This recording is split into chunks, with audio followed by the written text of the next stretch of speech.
আগামী ২-৩ দিন ৩ থেকে ৪ ডিগ্রি তাপমাত্রা কমবে দক্ষিণবঙ্গ এবং উত্তরবঙ্গে। আগামী ৭ দিনে বৃষ্টিপাতের কোনো সম্ভাবনা নেই বঙ্গ জুড়ে।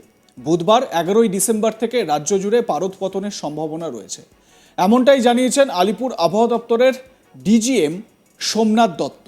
সকাল থেকে ঘন কুয়াশার চাদরে ঢেকেছে গোটা বাংলা। মঙ্গলবার থেকে গোটা ৭ দিন আবহাওয়া শুষ্ক থাকার সম্ভাবনা রয়েছে পশ্চিমবঙ্গের সব জেলাতে। দার্জিলিং এবং কালিম্পং এই জায়গাগুলোয় হালকা তুষারপাতের সম্ভাবনা রয়েছে, তবে আগামী ৪-৫ দিন রাজ্যে কোথাও বৃষ্টির সম্ভাবনা নেই বলে জানিয়েছে হাওয়া অফিস। অর্থাৎ মঙ্গলবার থেকে মঙ্গলবারের পর থেকে রাত থেকে তো ঠান্ডা হচ্ছেই, বুধবার থেকে বেশ ভালোই ঠান্ডা অনুভূত হতে পারে। মঙ্গলবার 10ই ডিসেম্বর উত্তরবঙ্গের দার্জিলিং, জলপাইগুড়ি, কোচবিহার, উত্তর দিনাজপুর ও মালদা এবং দক্ষিণবঙ্গের মুর্শিদাবাদ, বীরভূম, পশ্চিম বর্ধমানে এই জেলাগুলিতে ঘন কুয়াশার সম্ভাবনা রয়েছে। দৃশ্যমানতা থাকবে 200 মিটারের চেয়েও নিচে। 11ই ডিসেম্বরের পর থেকে সর্বনিম্ন তাপমাত্রায় ঘাটতি হবে 3 থেকে 4 ডিগ্রি। এটি এক সপ্তাহ ধরে বজায় থাকবে, তবে আগামী 11 থেকে 14ই ডিসেম্বর বৃষ্টির কোনো সম্ভাবনা নেই বলেই জানাচ্ছে আলিপুর আবহাওয়া দপ্তর। একই সঙ্গে শহর কলকাতার দিকে নজর রাখলে দেখা যাবে সোমবার 9ই ডিসেম্বর মূলত পরিষ্কার আকাশ থাকবে, দিন ও রাতের তাপমাত্রা থাকবে স্বাভাবিকের থেকে নিচে। মঙ্গলবার স্থিতাবস্থা বজায় থাকবে, তবে বুধবার, বৃহস্পতিবার থেকে ফের নামবে তাপমাত্রার পারদ। এদিকে দার্জিলিংয়ে থাকছে তুষারপাতের সম্ভাবনা। দার্জিলিংয়ের উঁচু পার্বত্য এলাকায় সোমবারের মধ্যে তুষারপাতের সম্ভাবনা রয়েছে বলে জানাচ্ছেন আবহাওয়াবিদরা। পাশাপাশি কুয়াশার সম্ভাবনা রয়েছে দার্জিলিং, কোচবিহার, আলিপুরদুয়ার ও জলপাইগুড়িতে। সকালের দিকে কোনো কোনো জায়গায় ঘন কুয়াশা থাকলেও বেলা বাড়ার সঙ্গে সঙ্গে তা কেটে যেতে পারে বলে জানাচ্ছে হাওয়া অফিস।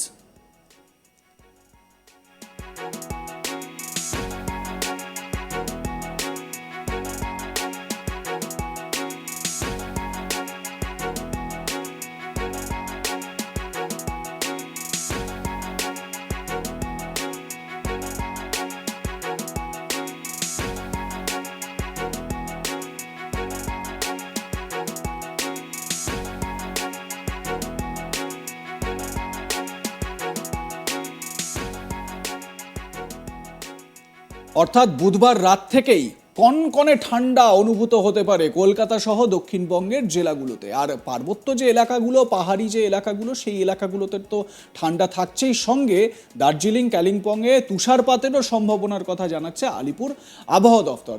এবং বুধবার থেকে আগামীকাল অর্থাৎ বুধবার 11ই ডিসেম্বর সকাল থেকে ভালো ঠান্ডা অনুভব করা যেতে পারে, এমনটাই একটা পূর্বাভাস কিন্তু রয়েছে। আগামী কয়েকদিন বৃষ্টিপাতের কোনো সম্ভাবনা নেই, অর্থাৎ শীতের পথে কোনো কাটা নেই। শীত অনুভূত হবে ভালো রকমই।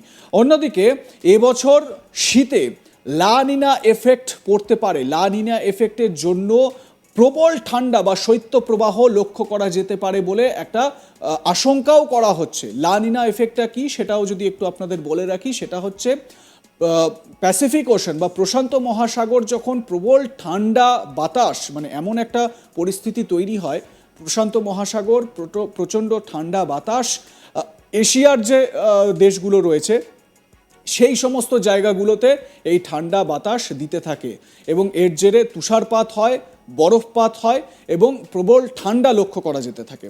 ভারত, পাকিস্তান, আফগানিস্তান, শ্রীলঙ্কা, বাংলাদেশ এই জায়গাগুলোতে প্রবল ঠান্ডা উপভোগ করা যেতে পারে বা বলা যেতে পারে যে এর একটা প্রকোপও দেখা যেতে পারে, প্রবল ঠান্ডার প্রকোপও লক্ষ্য করা যেতে পারে এই সমস্ত রিজিয়নগুলোতে যদি লা নিনা এফেক্ট সেরকমভাবে কার্যকর হয়। এর আগে শেষ 2001 সালে এই লা নিনা এফেক্ট দেখা গিয়েছিল। প্রবল ঠান্ডা, বিশাল ঠান্ডা বা প্রবল ঠান্ডার প্রকোপ লক্ষ্য করা গিয়েছিল এবং সেই ঠান্ডার জেরে কিন্তু সমস্যায় পড়তে হয়েছিল এই সমস্ত রিজিয়নের লোকেদের। কিন্তু সমস্যা হচ্ছে 2 মাস আগেই তো প্রবল গরম আমরা দেখতে পেয়েছিলাম। অক্টোবরে দেখা গিয়েছিল যে উষ্ণতম সময় আমরা দেখেছিলাম নভেম্বর, এই বছরের যে নভেম্বর, সেই নভেম্বর উষ্ণতম নভেম্বর লাস্ট 10-12 বছরের মধ্যে।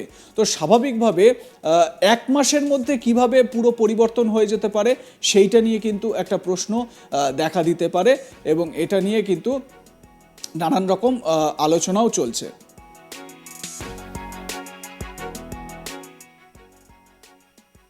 লাইক কমেন্ট শেয়ার করতে ভুলবেন না। দেখতে থাকুন আজ তাক বাংলা।